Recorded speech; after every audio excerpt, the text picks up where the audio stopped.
Our speakers to please join us up on stage. Ms. Christine McKenzie, Ms. Cheng, Dr. Hosamani, Mr. Mukhtar ul Aziz, Ms. Manju Dasmania, and Professor Lakshman Rao. Ladies and gentlemen, those who are seated in the rear of the hall, if I could request you all to please move in forward. We've lost a few numbers after lunch, so if you could come a little forward, we could have a more interactive session then.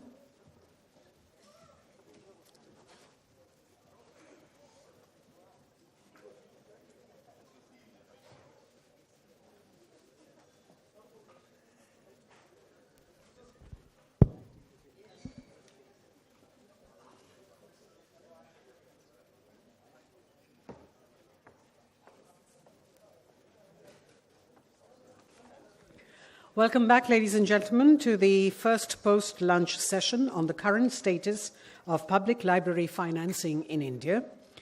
Though public library financing and its sources have been sufficiently delineated in the state legislation, the implementation of this remains a challenge in the majority of Indian states. And at one level, libraries are unable to secure adequate funding for a range of new programs, while at the other level, there seems to be an issue of available funding not being utilized optimally for various reasons. Yet, there is a vast opportunity in the form of corporate and CSR funding that can be harnessed to deal with the existing financial issues faced by public libraries, and once these institutions are able to refashion themselves as new age knowledge institutions responsive to community needs. So considering all these issues, the session will focus on public library financing, the international scenario, the financing scenario in India and the current status based on the insights generated through the study sponsored by IPLM on public library financing. Public library financing success stories from India. You've got Karnataka and Jammu and Kashmir as models. CSR funding for public libraries and the opportunities and the way ahead. If I could request those inside the hall to kindly keep their mobile phones in the silent mode as we proceed. We were to have the Additional Secretary in the Ministry of Culture, Ms. Sujata Prasad, join us as chairperson for this session. Unfortunately, she has not been able to get out of her busy schedule and be here with us.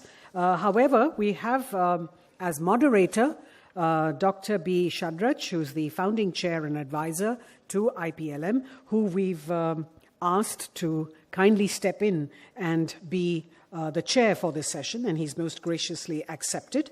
Dr. Shadrach helps IPLM devise strategies and partnerships towards building momentum for the movement that aims to be the voice of the Indian public librarians and other stakeholders involved in reviving public libraries in India. So Dr. Shadrach will be steering the panel discussion that has Ms. Christine McKenzie, President-elect IFLA, Ms. Tay Ai Cheng, who is the Deputy Chief Executive of the National Library Board in Singapore, Dr. Satish Kumar Hosamani, who is the Director, Department of Public Libraries, Government of Karnataka, Mr. Mukhtar ul Aziz, Director, Libraries and Research, Government of Jammu and Kashmir, Ms. Manju Dasmania, who is the Lead of Community Affairs and Philanthropies at Microsoft Corporation, Professor N. Lakshman Rao, President, Telangana Library Association and former UGC Emeritus Fellow. So it's over to you, Dr. Shadrach.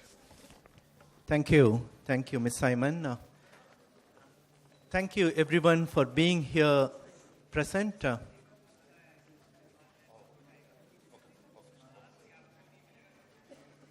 So the panelists have been introduced. I'm not actually going straight to the panelists now. Are there roving mics here? Mics hai idhar? One microphone. Okay, so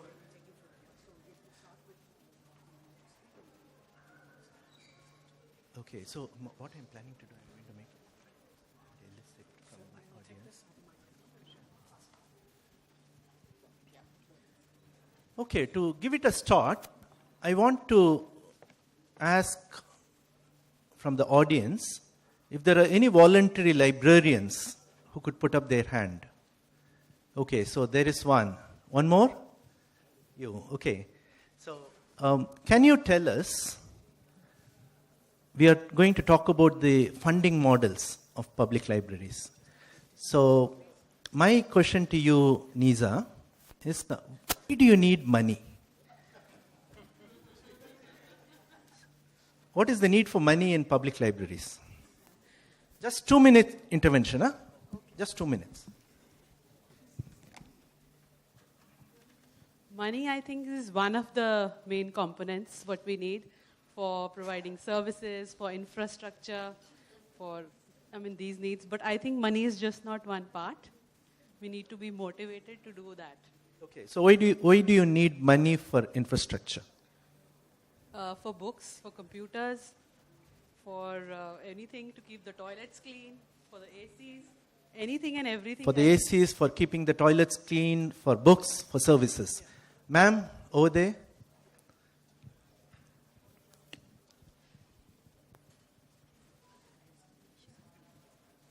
Can you introduce yourself? Sure. My name is Ruchi. I work with an organization called Let's Open a Book. We work with government primary schools and we set up small libraries in the schools itself. The only real need for money that we have is to buy relevant books for the kids. We've tried the model where we've asked people to donate books and then work with those books so that there's no real need for money involved, like separate funding. But that doesn't work very well because for kids, you have to have content that's interesting and that they'll actually be excited about. So the only thing we need the funding is for the books. So the only thing that I need money is for books. Okay. So from what I hear from the two librarians, we need money for infrastructure. We need money for books. We need money for services, to provide services.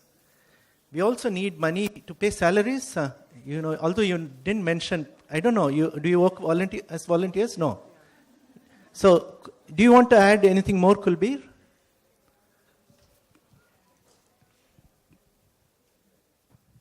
Hello. My name is Kulbir from Central State Library, Patiala. Money is a major part, like infrastructure, staff, then library collection, for all collection development, and for services, then for extracurricular services to reach the unreached, that is, there also we need some money. Wonderful. So to reach the unreached. Now I want to turn to the panelists. Do we need money for anything else? Any volunteers? So I can sum up. People say that we need money for infrastructure, content, services, books, reaching the unreached, salaries. Anything else do we need money for? Dr. Hosumani. For services. Yeah. So for increasing accommodation of the libraries. The Sorry? library is a growing organization. Yeah. So we need funds for accommodation also. Funds for accommodation. Meaning increasing accommodation for constructing library buildings. Okay, so for infrastructure again, right? So anything else? Can I say, yeah, you want to add?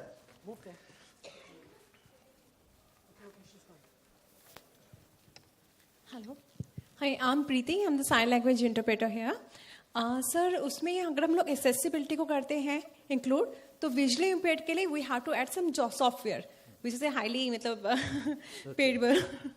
Okay, so it's not just content and books, but also special attention to the technology in terms of providing services to the unreached, the really unreached, which one segment that you identified is the visually impaired, for instance, right? So how about innovation? My panelists, actually, do we need money for innovation? No. I think an example that I was thinking of when Shadi first asked me about this was I've just been to Aarhus Public Library in Denmark. I guess most of you have heard of Aarhus. It's probably the most famous public library in the world at the moment. They've got a beautiful new building. The Danish public library system must be the most well-funded in the whole world, I think. And I said to Rolf Happel, the director, how many people do you need to run this library? Because it's a big library and they've got lots and lots of programs happening and There's things all the time happening in that library. He said, I need 6 people to run this library. And I said, really? And I said, but what about all the programs you're offering? There's 10 things on a day. He said, it's all done through partnerships. We partner with other organisations, other community groups, individuals to provide services and programs in the library. And so I don't think innovation is something about changing your mindset, I think, and thinking about things differently. And as I said in my talk earlier around design thinking, what's the problem? And then thinking ideas of how can you solve that problem. So if you don't want to get overwhelmed with the fact that we haven't got any money, but you need to start perhaps thinking small of what could we do and who can we partner with. Another example that I thought of, can I have 2 examples? Another library I've visited is Halifax Public Library in Canada. Coincidentally, the same architects have done Halifax and Aarhus, and it's a very beautiful library, and it has total community ownership, because when they were building the library, they engaged the community in so many different ways. But one thing they did was they asked people would they like to donate a book to the new library. And in that way, they got new books, but they also built that ownership and relationship with the community. So it was a double-edged benefit for them. So they're the examples I'd like to give.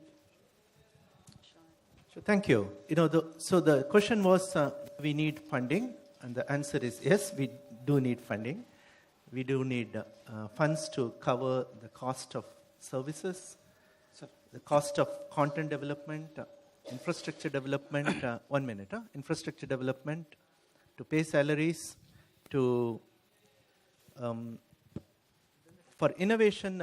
Christine is correct in saying that all that you need is partnerships. But we'll come back and explore more on the partnerships domain.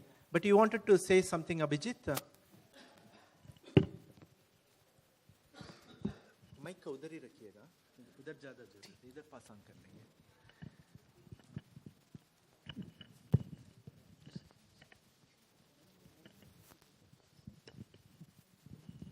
Sir, actually, sharing information within community with public libraries, I think money is not essential, and there is so many software, open source software. NVIDIA, there is one. She says, this lady says that JAWS software is available. This is actually, I think 80,000 like this. Funding is essential for the JAWS software. But there is one software, NVIDIA. This software is open source software, and through this we can provide services for disabled persons. Sure. So you are already jumping into providing solutions, which is really good. I want to, at this point in time, highlight a very brief statistics. Thank you, sir. The IPLM had is conducting a research program to find out how much money is spent by the state. I'll come back to you, sir. How much money is spent by the state for public libraries? And a young researcher, she would have contacted you in the recent past, particularly if you are a director of public library. She would have approached you to know more about how much money is spent in public libraries. And thankfully, 8 states have responded, and we are awaiting responses from other states. We also have the figure from the Rajaram Mohan Rai Library Foundation, which this morning very categorically mentioned that they are spending about 48 crore for supporting 17,000 libraries. And there is a kind of a guesstimate that there are about 150,000 libraries in the country, according to IFLA, according to the latest statistics of IFLA. So of the 145,000 libraries, some 17,000 are directly supported through what they call the matching and non-matching schemes of the Raja Ram Mohan Rai Library Foundation. And to analyze this further, what we did, we collected the statistics from the state directors to figure out how much money is spent in each state. And interestingly, the thing varies. Now, the best state, which is seated here as a panelist, Karnataka, seemed to have something like, I'm mentioning this in Indian money currency terms. So it's what, 125 crores. So if we compare a state which is almost equivalent to Karnataka, which is Rajasthan, they are spending only 16 crore. So Karnataka and Rajasthan could be comparables, or Rajasthan may be geographically big, but population-wise smaller. But they are spending only 1/10 of what you are spending. But perhaps they are catering to almost the same population. No, in fact, they are catering to 6.8 crore people, whereas you are catering to 6 crore people. 6 crores. For 6 crore people, you are spending about 125 crore, whereas in Rajasthan, and the OSD ma'am is here, right, from Rajasthan, you are spending about 16 crore. When it comes to Andhra Pradesh, I'll come to you. When it comes to Andhra Pradesh, which caters to about 8.4 crore, the money spent is again huge, which is about 77 crore. So there is variance within the state, different states of India. And the interesting statistic is about the per capita expenditure. Now in Rajasthan, per person for provision of public libraries, we are spending 2 rupees 40 paise a year. For the entire year, per person, we are spending 2 rupees 40 paise, which in dollar terms would come to what? About 3 cents, 5 cents. So we are actually spending 5 cents a year per person in Rajasthan. And Lakshadweep, is there anybody from Lakshadweep here? You are the winner. You seem to be spending 143 rupees per person, which is really good. So the point I'm trying to make, and that's where I need help from the panelists here, and I'll go straight to Professor Rao, who has been mentioning. Please mention this. So, Professor Rao, if the state funding is so minuscule, and I'm sure that it won't be very different. Arunachal Pradesh, 39 rupees. Madhya Pradesh, one of the biggest states, we are spending 1 rupee 25 paise per person, which is what, 2 cents a year per person. So if this is the state of funding, Professor Rao, are there any other funding sources beyond government? Thank you, sir. But before I say something about it, I have a figure. Maharashtra spent 140 crore last year, which include expenditure on government libraries and department. That means even it's more than Karnataka. This is what is given by Assistant Director, the retired Assistant Director of Public Libraries from Maharashtra. Coming to funding. The question was, are there sources other than government funding? Yes. One, we all know philanthropy. And now, unfortunately, this philanthropy we are not using, we are not exploiting. In a village, if you go, there is a car where they spend 60 lakhs of rupees. If you ask them 3 lakhs, 4 lakhs, 5 lakhs for the library, they will give. But the question is, we give the land and building, but who will manage? This is one question. Second is when we are talking about the corporate social responsibility, unfortunately, the public libraries are not getting a recognition. Only IPLM may be able to do it, but individually they are not getting it. But I wanted to say the experience of the colleges. What they are doing, we have so many Muslim students, so they ask funding for a special room or special hostel or special facilities for Muslim. They take from the minority ministry. For the children, in the same way, children and women welfare, they are taking from women welfare. And SC/ST, they are taking from that ministry. So similarly, public libraries, can they do something saying that we are establishing a children library, ask money from child welfare department. Similarly, for women, can we ask from there? It's a minority institution, SC, ST. See, they are ready to give the moment you give the name. There are number of colleges which are doing this activity, and ultimately they may construct a same building, but they put a partition, and the partition also may go away. But can we not use the same concept for the libraries also? Sure. I think Professor Rao has identified sources beyond a single line ministry. So the figure that I am quoting is a single line ministry's figure. Ministry of Culture, how much it distributes, and what kind of matching grant is made available by the Department of Education in each particular state. So basically we seem to be going around these two departments. One is the Ministry of Culture, other one is the Department of Education. But what Professor Rao is talking about is tapping into the resources of other government departments, whether it's the Minority Ministry, whether it's the Social Welfare Ministry. So are there any examples? There are two government directors here.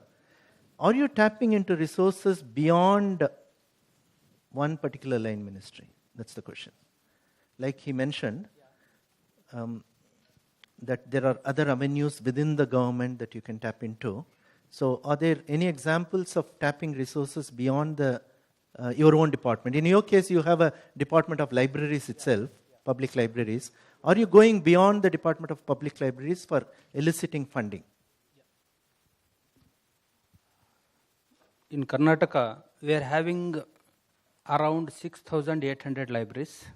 For that, government is allocated for this year 127 crore. And RRLF matching grant is 3 crore.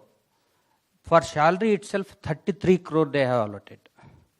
For government employee salary, 33 crore. Apart from this, we are collecting 6% of the cess. What property tax we are giving to the local authorities, local bodies. On that total, around 100 crores every year we are getting. Apart from that, MLA fund and MP fund for construction of new buildings, new branch libraries. Last year we got around 3 crore. And also, in terms of another HKRDB, some Hyderabad Karnataka Development Authority board that is situated in 371J. As per Article 371J, total 6 districts are there. 1,018 libraries are going to be as a digital knowledge centers. We are taking fund from the HKRDB around 100 crore. That one also for developing our rural libraries, especially 1,018 Gram Panchayat libraries. And also, last year, some Gas Authority of India, they have given 2.5 crores. And Canara Bank has been given 75 lakhs to construct the district central library. Honorable CM has been inaugurated last year around 5 crore building. One district library building, it is worth 5 crore. Simultaneously, we are receiving various funds, donation by the various small entrepreneurs. But even then, Bangalore is a hub of Silicon City or IT city. We are not getting any CSR funds. That is the very pathetic condition. In future, you will see, you will get. So we'll come to Manju Dasmana little in a while. But I want to go to Jammu Kashmir because he made a very good point that in spite of tapping into so many resources, seems to have funding through Article 377J. He seems to have funding from the Gas Authority of India, certain banks, library cess as a program which is not prevalent in very many states. So you get a share of the property tax from the authorities, which is perhaps prevalent in most of the southern Indian states, but not so in the North Indian states. You also mentioned about the MLA and MP fund. So you seem to have your access to resources beyond your own department, the Department of Public Libraries. Now in Jammu Kashmir, what is the experience? See, as my counterpart from Karnataka said, that MLAs and MPs are funding for construction of libraries. Big question later, this idea existed. I did not consent to this thing for the reason that they help you in construction of library, but who will man the library? You must have a sanction for the library. Wherever government wanted to establish a library, first thing I ask that you sanction the library, sanction the staff strength. Then we will operate on, then we will establish the library. Otherwise, what happens, you send two people from existing library to that library, then that library is also, new library is also defined, and old library is also defined. In fact, so far as funding issue is concerned, I tell you very honestly, we are fund-starved, our state is fund-starved, but I did not insist on funding, rather my citrus was on initiatives. See, my government had spent for automation of libraries 1 crore rupees somewhere in 2011, but I started in 22 libraries without spending a single rupee. How? Question is, it is not always, you will not require funds for everything. You must have an initiative, you must have an idea. What we did, I talked to NIC and asked them that they are hosting on this iCloud, on eKantraya, the entire titles of the available in the libraries. And they have some 23 lakh titles available in the libraries. I asked them to get also this state on that. And in 22 districts, we got any help from them. And then we involved IPLM. In their 12 libraries, they have initiative in 12 libraries of my state. They provided me data operators. And see what I did. They say, they feed the data, and then I wrote a proposal to the government. Let's see, in 12 libraries, IPLM is helping me. Now you just come and allow me to engage 10 more this data entry operators for rest of the 10 libraries, so that we cover all the 22 districts of the state. And they happily agreed. Yeah. So it was the idea. I will go for the second idea also. Sure. Again, last year, you know that at the national level, we had JEE and NEET examinations on the national level. I thought that how a student from a remote area of Jammu and Kashmir will compete with a boy from Karnataka, from Delhi, from Chennai.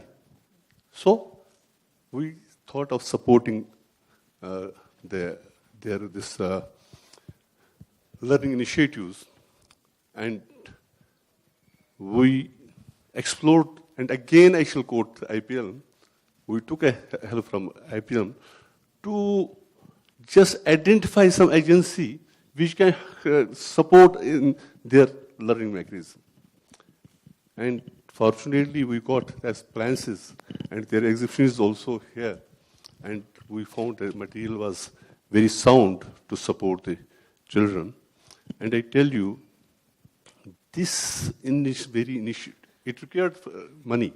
But once I put the idea before the government, funds came automatically from the government. Government had no hesitation, because this was some initiative which helped the general mass, and it ensured the immediate public delivery.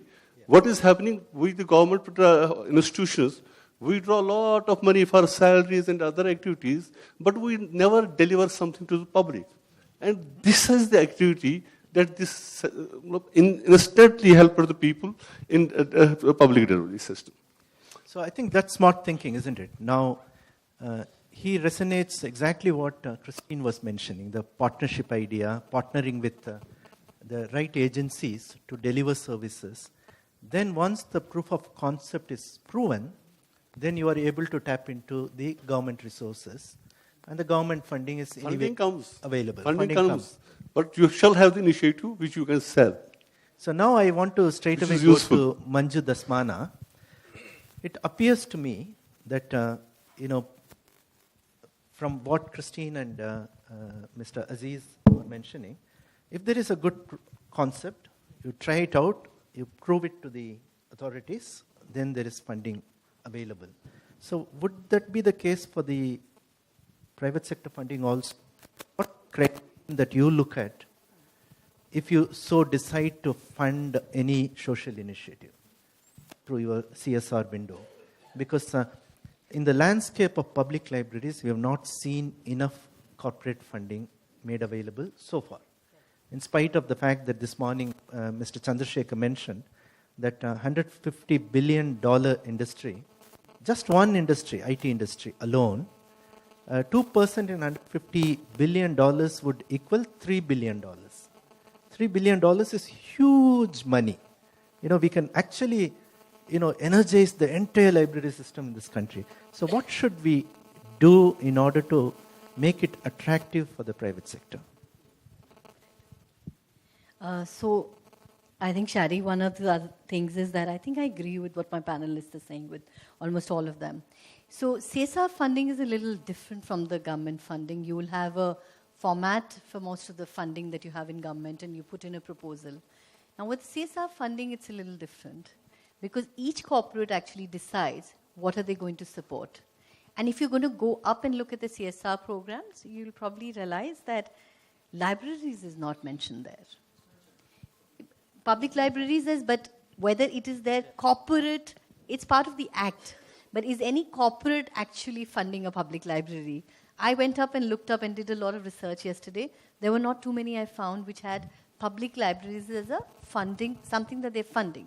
So how is it, to Shadi's question, how do we leverage the CSR funding? What is it that I look at as a CSR lead when I want to fund something? So I know that libraries are not there, but let's just look at what is the current CSR funding being spent on. So if you look at India, and if you look at the sectors where maximum funding is happening, it's not a surprising data. Most of you would be already aware of that. The first one is actually health and sanitation. And just in health and sanitation, 39% has been spent only on Swachh Bharat. If you look at the second one, that's education and skilling. And a very big part of that skilling also had digital skilling into it. And the third is ecology, rural development, and then gender equality is a small portion of it. So can I go to a Microsoft, and I'm going to take my example, and you come to me and say, can you support a public library? I'm going to say, if you've sent me a mail, I'm going to say, Microsoft's mandate to spend CSR is actually digital skills, education, and health. We don't fund public libraries. And that could be the end of it. But if you do a little bit more research and think, when Shadi asked everybody, what are some of the gaps, where do you need funding for? I clearly heard toilets, I clearly heard books, and I clearly heard computers. So is it possible for me to not look at funding the public library itself, but look at an area which is an intersection between what my CSR programs are and what is public libraries that we are trying to drive? Can I leverage? And I think when you look at CSR, it can't just be about corporates funding something. It's never give with them. It has to be a good amount of give and take. What is the brand visibility that you can also give them? But let's just continue with that example.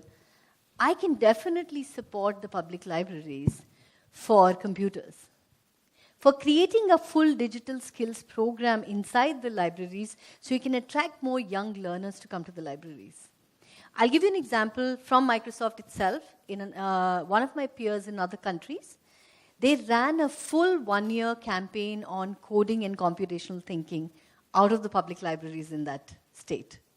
And what they found very exciting is that not only it increased footfall inside the libraries, they also found that the staff, which is the library staff, got trained in that. So I think a short answer to that really is that if you come to me for a public library, probably not, because unless I see a program, it's difficult for me to fund. And while I say that there is a lot of funding available, all the other issues are also equally important. Is there a way for us to find that one area which is common between public libraries and what the corporate wants to fund? Then I think it would make sense. Sure. So what we are hearing from Microsoft, as an example, and I'm sure what you are saying would be applicable to many other IT industry and other sectors as well. So it's very clear that although the Companies Act in India includes establishment of libraries as one of the areas where they can spend their 2% CSR, unfortunately nothing has happened so far, and you are clearly stating that Swachh Bharat is the winner in the whole thing, because the corporates are able to, willing to fund construction of toilets. So, but instead you are suggesting that if you are particular services, skill building, something innovative that could happen in your society where the libraries are located, with a programmatic approach, there is an opportunity. Now, I have 3 people who are wanting to respond to this. Dr. Geeta Malhotra, Ms. Cheng, and Dr. Nisa Singh. I'll also come to you. Before coming to both Geeta and Nisa, I want to go to Singapore to find out about the holistic approach.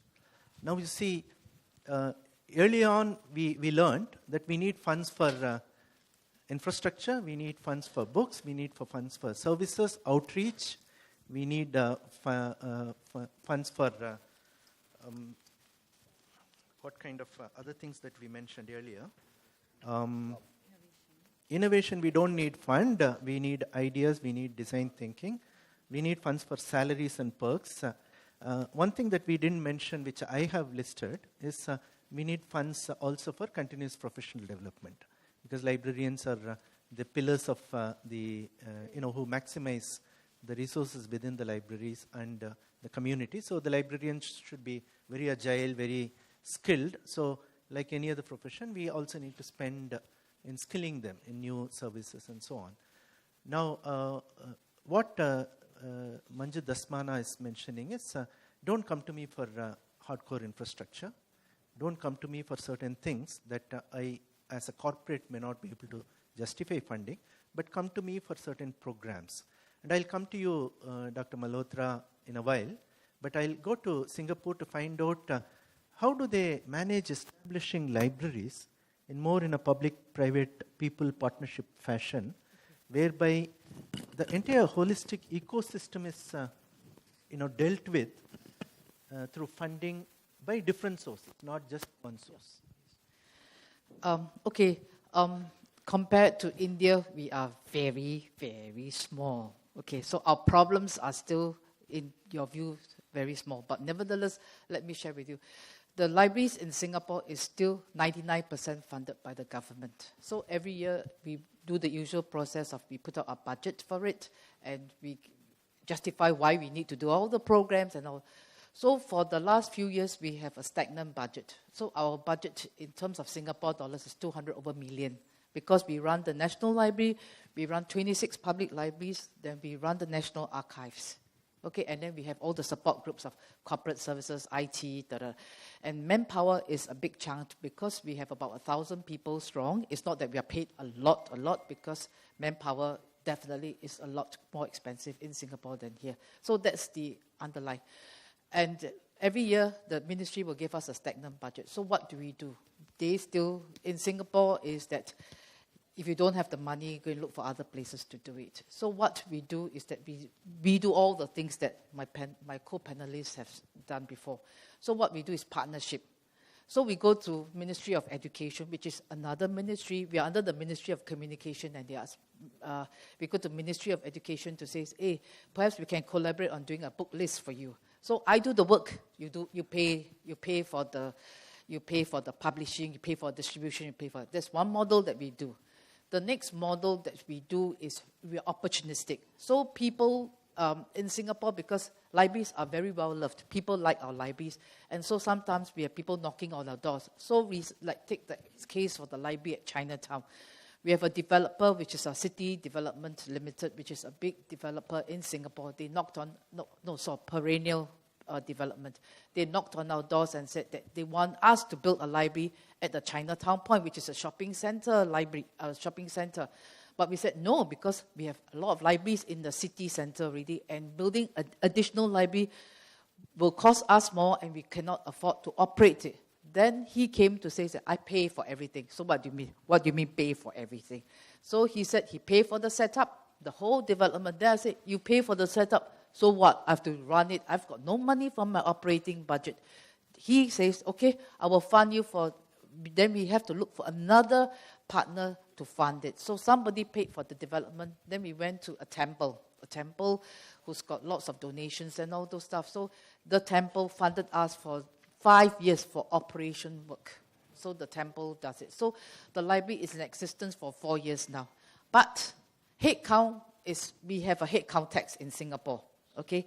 For example, NLB say we have 1,000 people. If you want one more person, yes, you can employ, but you pay a headcount tax of 20,000 Singapore dollars per headcount that you wanted. So this is also to stop you from recruiting more people, because headcount is very expensive and it's a bottomless pit.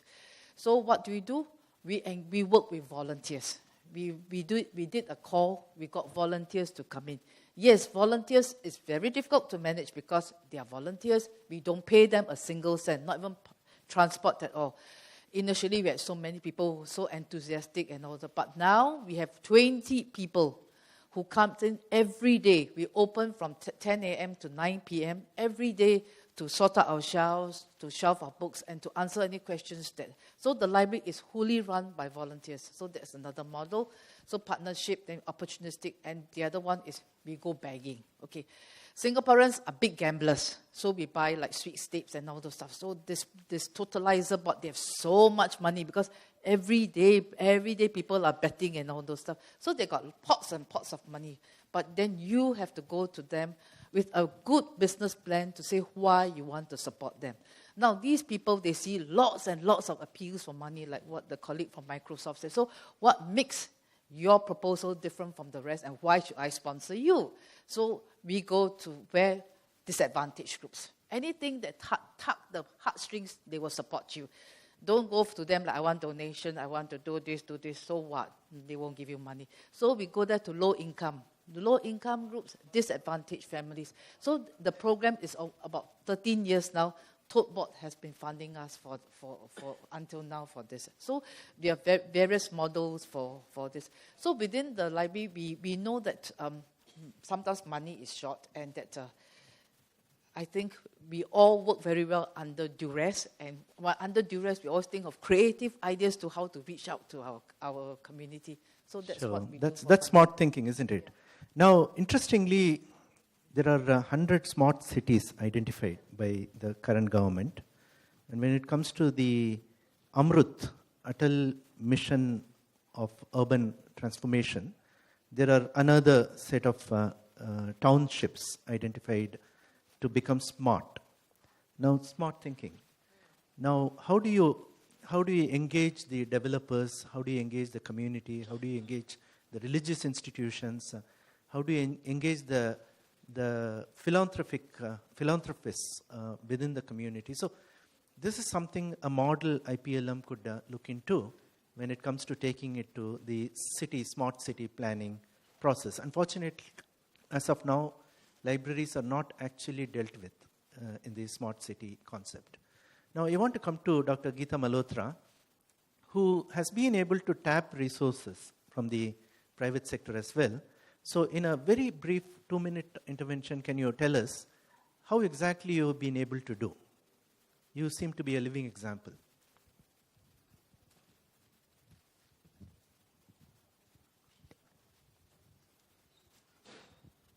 Shadi, it's very difficult to say the 10-year story in 2 minutes, but I'll try to summarize it well. We started with Bill and Melinda Gates Foundation support in 2008 to set up community libraries and resource centers. The model is that we take a land from the community, get the money from individual donors or group of donors to construct the buildings, and then set up the libraries. The model we never changed in 10 years. After Bill and Melinda Gates Foundation... What do you do to tap resources from the corporate sector? 2 minutes. 1.5 minutes gone. Yeah. See, after... this background was necessary because after 2012, the promise was that we will raise double the amount what we got. And we tapped CSR for supporting libraries. Manju, I would like to say that 5 corporates are supporting us to build libraries. Caterpillar Foundation gave us the funding to construct 5 libraries in India, in Maharashtra, and we constructed that. And the libraries are still running. Accenture supported us to rejuvenate the libraries and empower women and children who are coming there. So we are running a huge program in support of them. We started with Amazon with Gift a Smile program. They, on their websites, they encouraged people, the buyers, to donate the gifts for the poor children in the libraries, and we started getting books.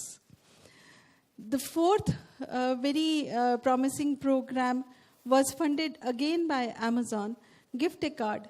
So the person who is buying is also donating for libraries. So Amazon itself gave us a high quality computers to use for the rural communities in the library. The 4th example, I would like to say that we do programs on a volunteer basis also if the corporate is not able to give us the funding. I would like to quote here the example of TCS. We used their software free of cost for a dirt literacy for 1 year and submitted the report to them.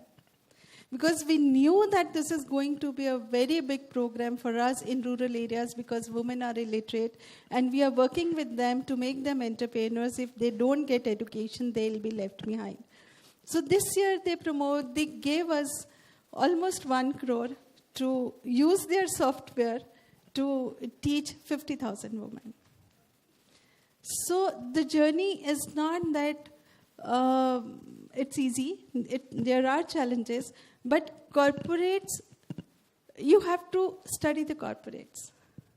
What they are willing to give, how we can add value to the library. Library is not only infrastructure and the books. There is much, much more in the library which we can do in relation to health, in relation to education, in relation to farming. So many things can be done in the library, and we are doing that with funding, with corporate support and blessings from all. And community helps us in a big way to donate lakhs and lakhs of money for construction of the buildings also. Wonderful. So what we hear is you connect with the corporate with the right card. They are willing to fund, and there are 5 different corporates that have funded the READ model, which is interesting. And also I think Geeta highlighted this opportunity to tap resources from the community itself for the infrastructure, which the corporates, in some cases they fund, in some cases they don't. Anything to add to this, Dr. Neeza Singh?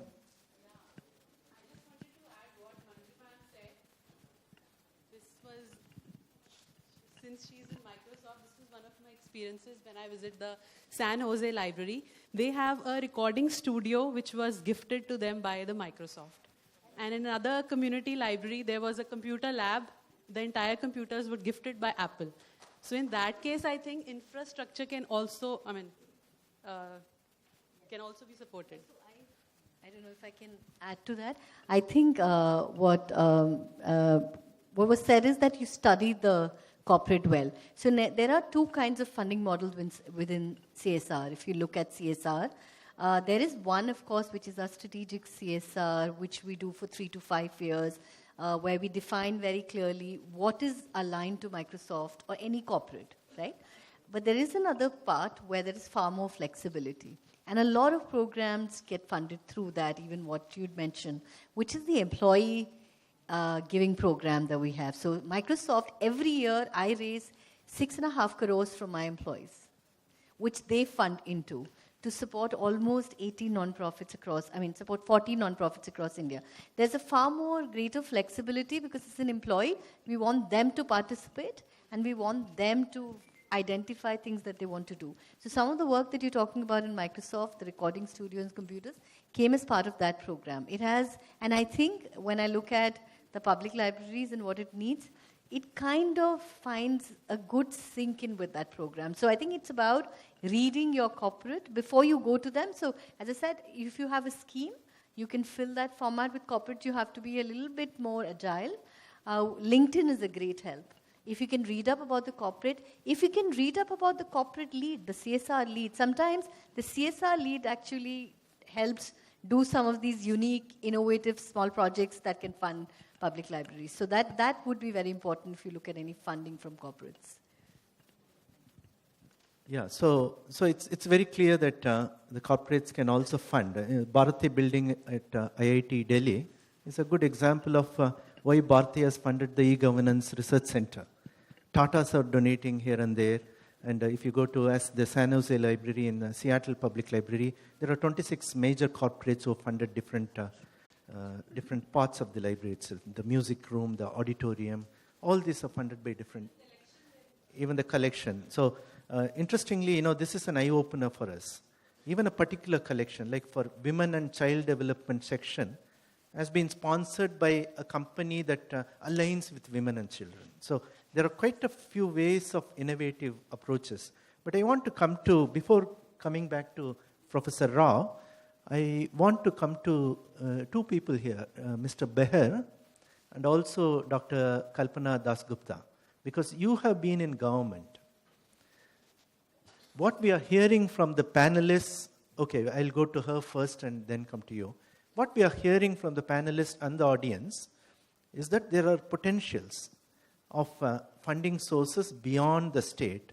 And earlier, Professor Rao mentioned that within the state, you have various line ministries that you can tap into at the center, at the state, also at the district level, because the district magistrates also have a lot of power to spend.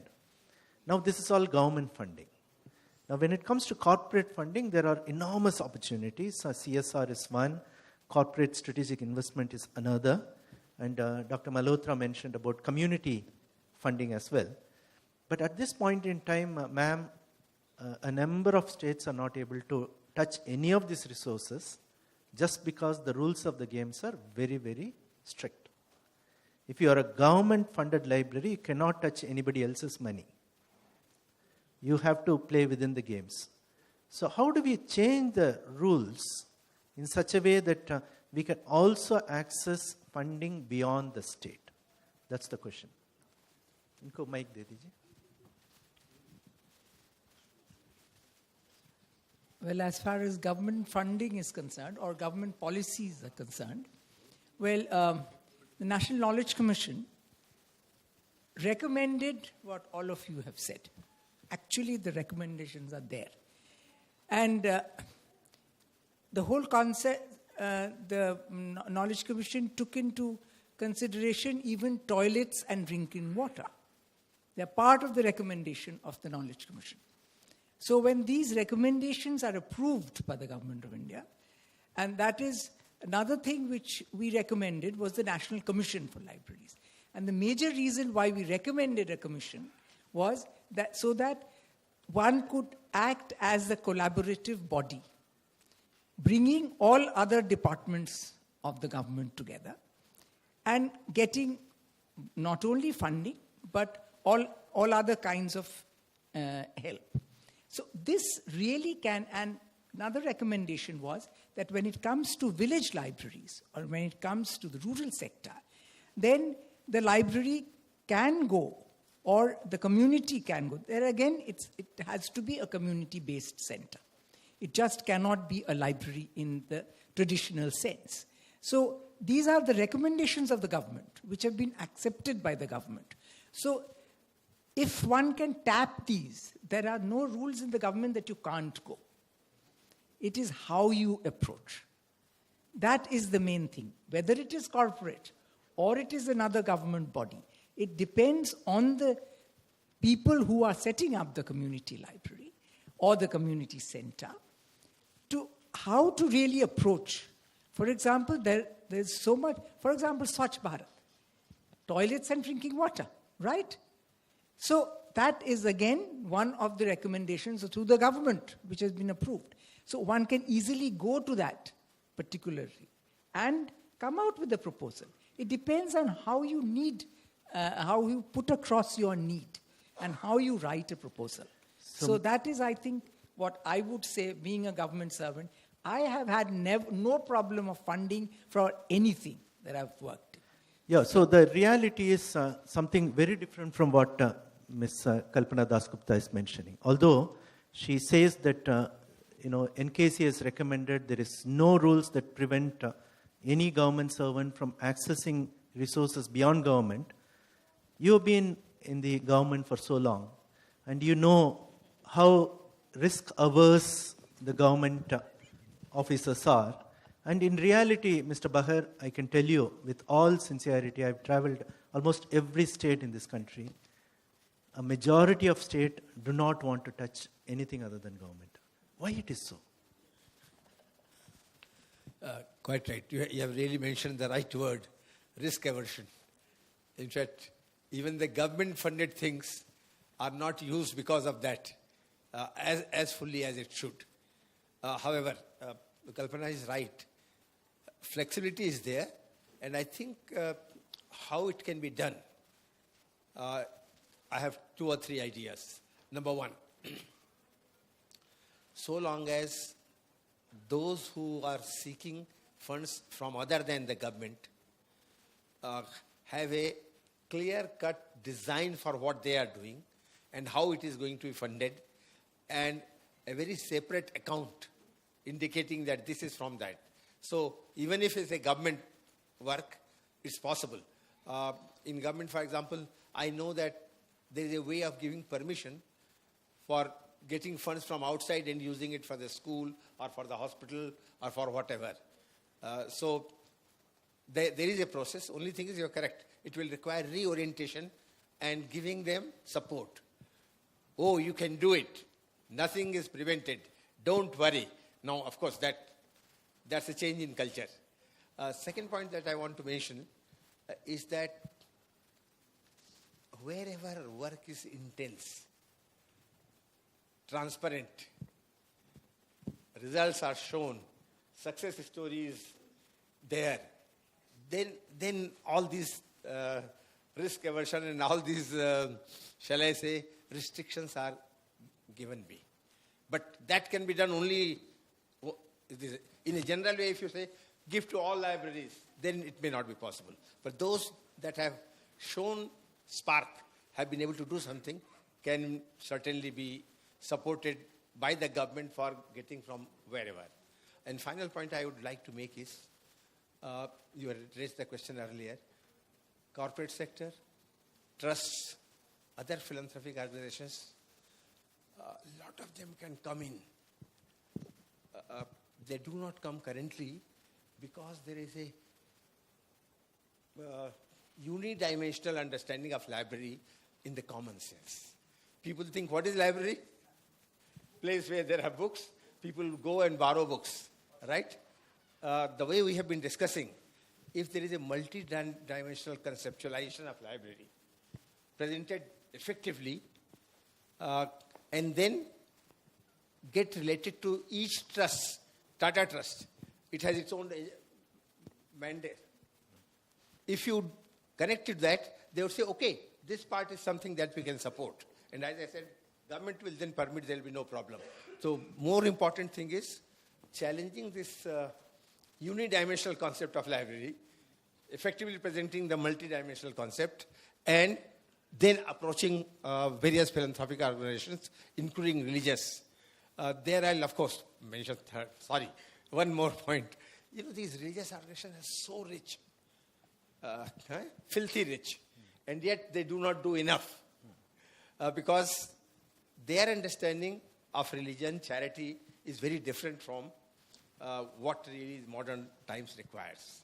Now, therefore, of course, it's not the library's task, it's probably the task of civil society, a larger people, how to reorient them to be able to support these activities which have long-term but very high returns. Sure, sure.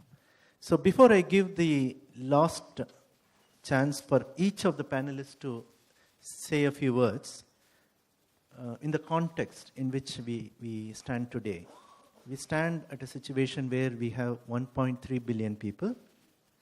Mr. Jayarajan this morning was very bold enough to say that we may be reaching 5% of the population.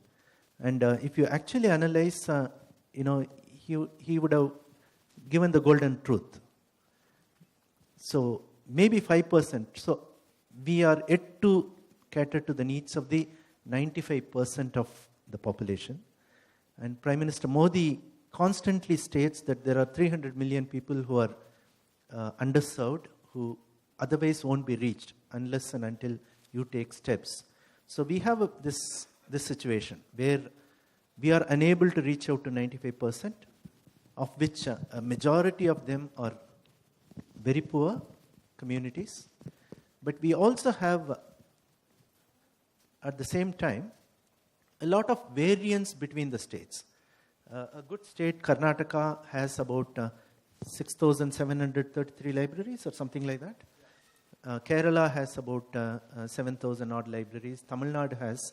But when it comes to a state like Bihar, you have 37 libraries. A state like Uttar Pradesh, which has 80 libraries, but if you combine all the school libraries as well, the number grows. But still very, very small in number. So there is a kind of a variance between the states as well. Now the understanding of the acts and rules differ. Risk aversion, but at the same time, there is no money available. You are at the disposal of the government funding in many states, and that government funding is not as good as how the Jammu Kashmir director portrays. Maybe in Jammu Kashmir, he has been an entrepreneurial director, so he's been able to tap resources, but that's not the case in many other states. Let's accept it. So the directors also don't attempt at tapping resources. So in such a scenario, if there were to be an alternative funding model, from your own experience, because all of you are chief executives in your own right, in your own settings. So if you were to give some advice to the Indian scenario, what would you want to do? But before that, I want Professor Rao to reflect upon this idea that Mr. Behr was mentioning, from unidimensional to multidimensional. But Professor Rao, you've been a champion tapping every door, every avenue that you could tap. You've met up with a lot of failures in terms of not that you have failed, but people who you approached have failed to understand the concept that you are presenting, thus they are not able to support you. But still you were able to find some success stories in terms of how you generated resources. So now you have Telangana and Andhra Pradesh where everyone is looking up to you. So if you were to provide any assistance to not just these two states, but also the 29 plus union territories, what would you advise? What would you do? Sir, first of all, I remember N.T. Ramarao naming the library as a community centers. Now, the moment you say community center, all these problems solved, you can get in touch with anybody saying that these are the programs that we are conducting. I would like to quote one example. NASSCOM gives for a lot of money for skill development, computer skill development. How many libraries have tapped? You just conducted the skill development and they are ready to give the computers, as I understand. But no library has approached it till today. And also, recently I represented to my government, my State Council of Higher Education, why not all public funded institutions should share the library resources? And he wanted to call for the Vice Chancellor's meeting, and I don't know when it will take place, but I think we are moving in that direction. So all public funded libraries where the moment you say public funded, for the case of public libraries, as I said, different ministries. And also, we are talking about Sarva Shiksha Abhiyan. Unfortunately, they are not using for the library. Can we think of asking them, because Prakash Javadekar has said, can we think of establishing a library in the school and little added funding, the village libraries can be established. There are, according to 2007 Act, senior citizens are, they can get funding for the libraries, gym and other facilities. In our state, they already started giving funding for the senior citizens. So can we add up senior citizens, Sarva Shiksha Abhiyan, government? There are number of agencies are there. Why can't we think of adding them together? Secondly, most important is, I am sorry, as you said, the people are ready, accept that libraries are good, but they are not in a position to do anything. In my state, I met not less than 30 legislators, MP, MLA, everybody, about 30, 40 bureaucrats. They say, yes, library is required. But as far as help is concerned, they are not able to do. So when you talk about the funding, there are two types of funding, as you already said. First is private. We can tap private. The question is, who has to tap? When I met one minister, he said, I want to construct a library building on my father's name. When I met the husband of a deputy speaker, he said he's an advocate. He says, I want to construct a building and construct a library on my father's name. There are n number of people they are ready to do. The question is, who has to take the initiative? And the government, unfortunately, the staff is not there. And they are not in a position to move forward because of so many limitations, so many restrictions. Right? And these things, definitely, I know that there is so much of money in this country. Only thing is, how do you approach? Whom do you approach? And we all say, no, unless you bend your finger, the ghee will not come out.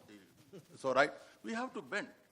What we want, we should say in their terminology, not in our terminology. And similarly, the rules. Take an example of Raja Rammohn Library Foundation. Can they be not more liberal? Why they want so much of process?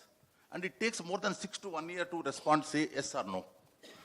Now, is it not possible for them to give new schemes, new plans, so that library buildings can be, some private person comes and says, I am ready to construct and manage. They can give it. They say 4 years audit report, this report, that report, so many things they say. Let them check, let them verify. There are, lastly, maybe I know the time is going up, right? And also, when we look into the PPP mode, there are the PPP mode, both private agencies are there, and as we all know, the corporate social responsibility funding is not coming for the libraries. I think there is a need for IPLM to look for this and then publicize. And another important area is advocacy. Library advocacy is minus. I don't know, I don't even say zero, but it's a minus in India. Unless we project ourselves that we are doing service, unless we say that we can do something, and there is no possibility, because they are not convinced. The moment today you go to a library, one of our director was saying earlier, what you do, you want PhD, take the book, give the book, take the book. So you seem to be, saying a lot of things what other panelists would want to say. So, water everywhere, no drop to drink. That's the scenario. That's it, right, exactly. So what are the two things that you would recommend to the Indian public scenario? Each panelist, 1 minute, two things that you would like to recommend. First thing, what I would suggest that all libraries shall insist on one agenda, that do something to have your institution recognized. What is lacking in the libraries, what I understood for past 2 years working in the libraries, is that this is not a small institution, it's an international institution. Even if library is small in a town, but it is an international institution. You have to get it recognized by providing such services in the libraries, which are community related, and which are useful to public needs. If we do these two things. Two things, recognition and community-oriented approach. Ms. Cheng? Ms. Cheng thinks it's very important that we have to look ourselves first. Because as librarians, we are naturally very shy people. We do not want to say what Prof. Rao says. It's very true. We don't advocate. We never show off to say, I can do this. So in your networking sessions, it's very useful to tell people what you do and link them up. The other thing is also capability. Some of these are very new. So how do you write a good proposal paper so that I get funding? Most of the time, we do not have enough sufficient data. We do in the narrative, I do this, I do that. But the way we do our work has to be changed. And I think there's opportunities for capability building and training in this area of work to help us write short, succinct papers so that people like the Microsoft, when they read it, this is an excellent paper, I will fund you right away, rather than right at the bottom of the pile. I think this is very, very important. Yeah. Data collection, because in Singapore, they are so hungry for data. And it says, we do this, so what? So what? So we always... So sustained proposal development. In addition to the data, you can always do videos. Let people speak about your work for you. Okay. So evidence-based. 30 seconds. Okay, 20 seconds, yes. This is where global vision comes. Ms. Simon has given me 4 o'clock as the... Yeah, global vision.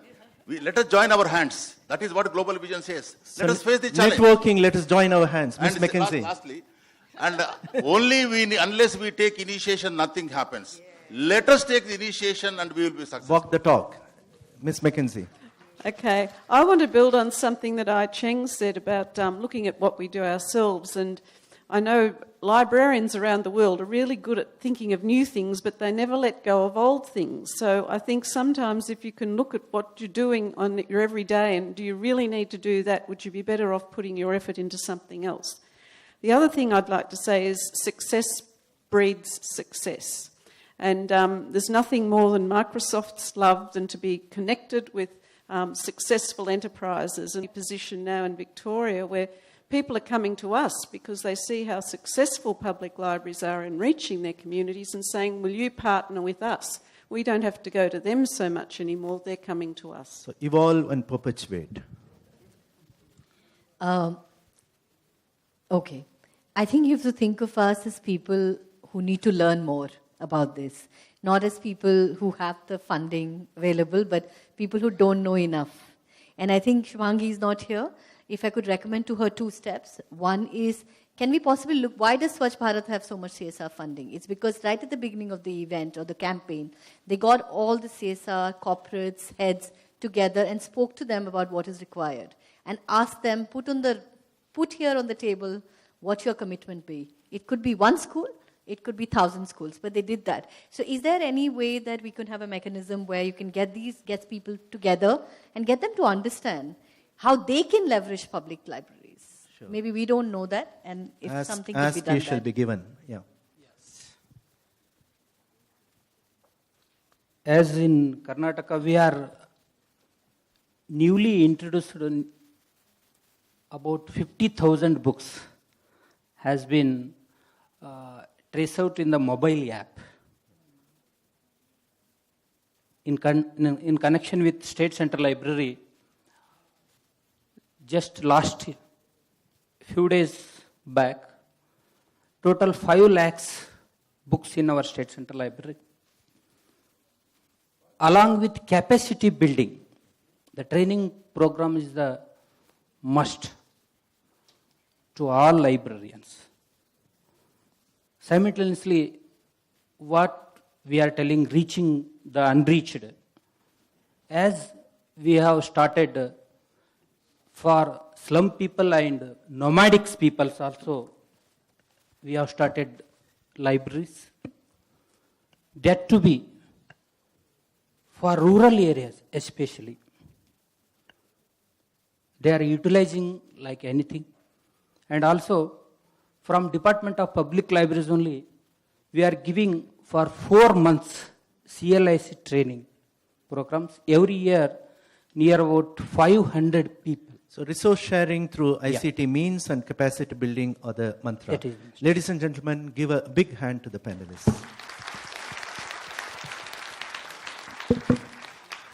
Thank you so much, Dr. Shadrach, for steering that session.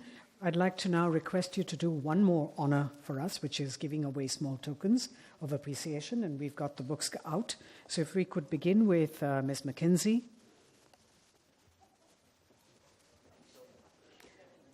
We're adding to the libraries at home, to each of you. Ms. Cheng.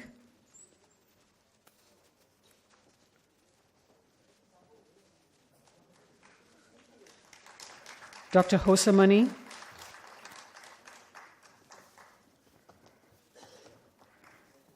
Mr. Mukhtar ul Aziz.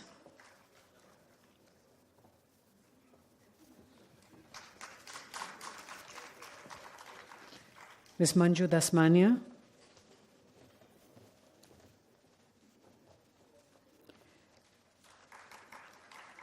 Professor Lakshman Rao.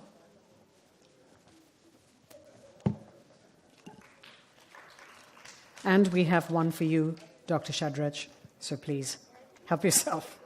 Thank you very much, ladies and gentlemen. We're just quickly going to make the changes on the head table for the next panel. There is no break, so kindly bear with us as we quickly make the changes. And I request all our panelists here to please step aside.